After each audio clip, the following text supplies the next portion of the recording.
Salut tout le monde, j'espère que vous allez bien. Pour la recette du jour, on va faire des éclairs au chocolat avec une pâte à choux au cacao. Donc si vous n'avez jamais fait de pâte à choux au cacao, c'est une pâte à choux tout à fait normale, sauf qu'on remplace 10% du poids de la farine en cacao, en poudre. Et ça vous donne une pâte à choux qui est un petit peu cacaotée, un petit peu brune au niveau du goût, il n'y a pas trop de différence, quoique un petit peu d'amertume, ce qui n'est pas terrible en fait. Et pour la garniture, je vais faire une crème pâtissière au chocolat, donc vraiment très classique. Je ne vais pas faire de crémeux au chocolat, qui je pourrais parce que c'est vraiment super bon aussi. Et je vais finir avec un glaçage miroir cacao pour la décoration de l'éclair et une petite feuille d'or quand même. Suivez bien la recette et c'est parti.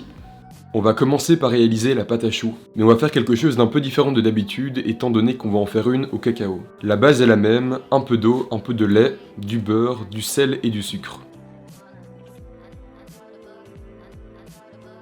On va monter à un début d'ébullition avant de sortir de la plaque chauffante et d'ajouter en une fois la farine et le cacao en poudre. J'ai simplement retiré 10% du poids de la farine que j'ai remplacé par du cacao en poudre. Je mélange toujours hors de la chaleur pour avoir une panade bien homogène avant de remettre sur la plaque électrique et de dessécher la pâte. Comptez environ une bonne minute en mélangeant énergiquement. Il faut que la pâte se détache complètement des parois du poêlon.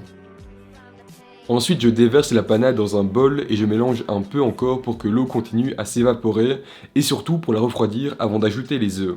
Car si j'ajoute les œufs maintenant, ils risqueraient de cuire et la pâte à choux serait ratée. Donc j'attends un peu avant d'ajouter les œufs un à un. Il ne faut pas aller trop vite et surtout attendre que chaque œuf soit complètement incorporé avant d'ajouter le suivant. Il faut compter environ autant de lait eau que d'œufs, donc ici 200 g de chaque. Je mets ensuite la pâte à choux dans une poche avec une douille petit four taille 14 ou 16 et je vais venir pocher des éclairs XXL sur une plaque avec un cile-pâte. Essayez d'être le plus régulier possible. Idéalement, après congélation, on peut couper chaque éclair XXL en 3 éclairs de 12 cm.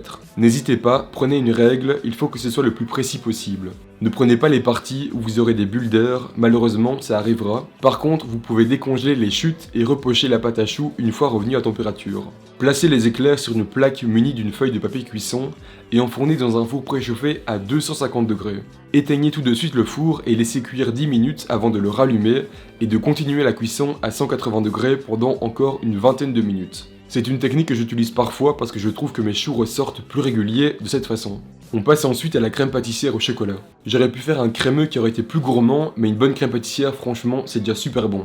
Je fais chauffer le lait et en parallèle, je vais mélanger les jaunes d'œufs, le sucre et la fécule de maïs. Si vous trouvez dans le commerce, vous pouvez utiliser de la poudre à crème. La fécule de maïs ou maïzena est souvent utilisée pour remplacer la poudre à crème. Le mieux, c'est même un temps pour temps de fécule de maïs et de farine. Lorsque le lait arrive à frémissement, je verse la moitié dans les jaunes et je mélange un bon coup avant de tout remettre dans le poêlon. Il faut compter encore environ 2 petites minutes de cuisson sur puissance faible à partir du moment où la crème a épaissi.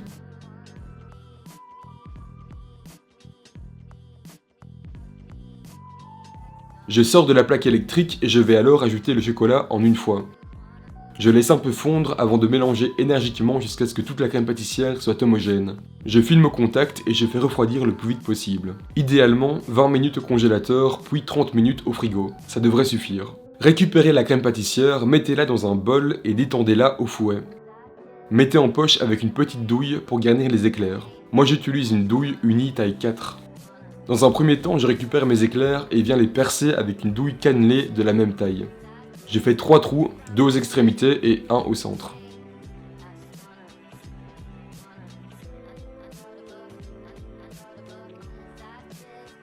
Je garnis les 3 trous de crème pâtissière, je sais qu'un éclair est suffisamment garni lorsqu'en garnissant par un trou, la crème ressort par les autres.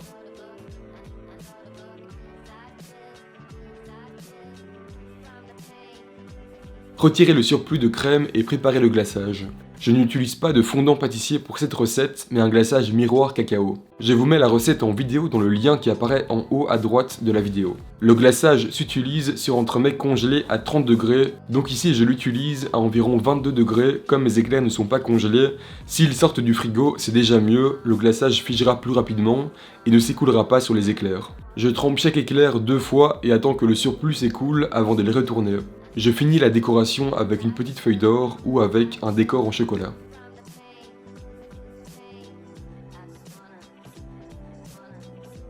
Et voilà, c'était les éclairs au chocolat qui sont visuellement bien réussis comme je le voulais, donc j'en suis très content. Et gustativement parlant, ce sont des éclairs au chocolat, donc c'est super bon.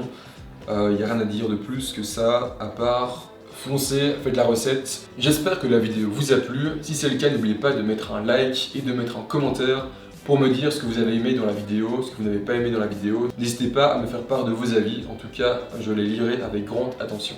Et moi, je vous dis à très vite pour une prochaine recette.